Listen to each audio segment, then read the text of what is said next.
Most advice would have you write modular code from the outset. I tried this approach for years, and it's a brilliant way to end up with code you never want to work with again.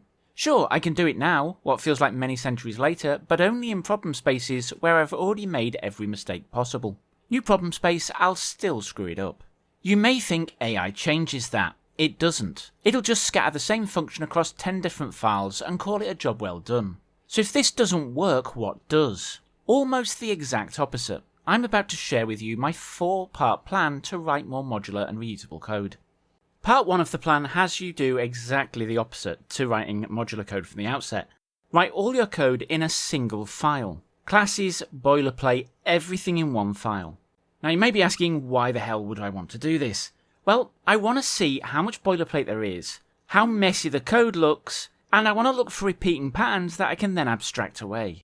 At this stage, you don't want to do any refactoring, just keep adding code and fix bugs. Once you have a working thing at the end, this is when we move on to part 2.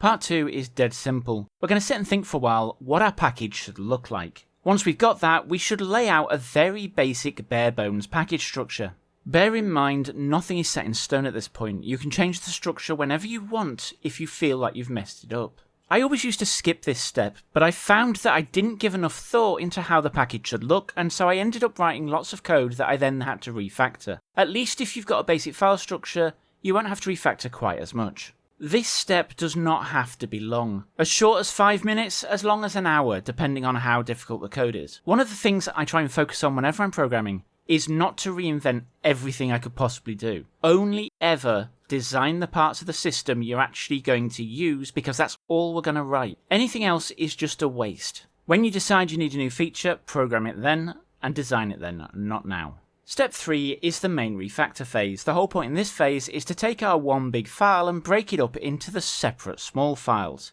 At this point, we should be looking at doing several things. 1. Removing as much boilerplate as possible. We don't want to use it. 2. Making the package as easy to use for the consumer as possible, so retry logic, things like that should all be built in at this point, even if they weren't in your prototype.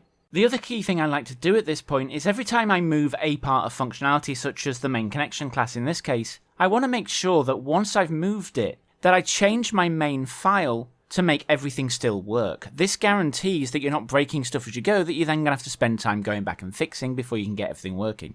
Now what you do in combination is repeat steps 2 and 3 as many times as you need until the code looks exactly how you want it. So right now I'm by no means finished, but I do have some code that can now send a message and receive it, and I've minimized a lot of the boilerplate away, and I'll just continue to do that and then refactor as I go. Once you've got the package exactly where you want it, it's time to move on to step 4. This step is extremely important. You need to separate as much code as possible in the package from your application. When you start with one file, it's very easy to keep configuration stuff and just move it en masse when you're moving the code. The problem is that then becomes a hard-coded artifact that can't be changed. Until you've got this step down and everything is removed, i.e. no circular references, your app code can call the package cannot call anything outside itself. Until this step is done, you will not have reusable code. What I would then suggest as part of this step is to actually move it into its own repo. That will prevent you from then polluting the package again in future.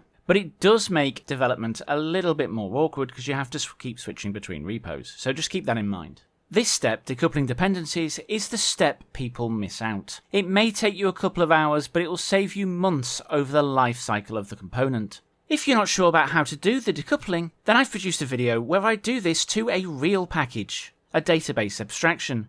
You can check this out top left right now. And with that, thanks for watching, and I'll catch you on the next one.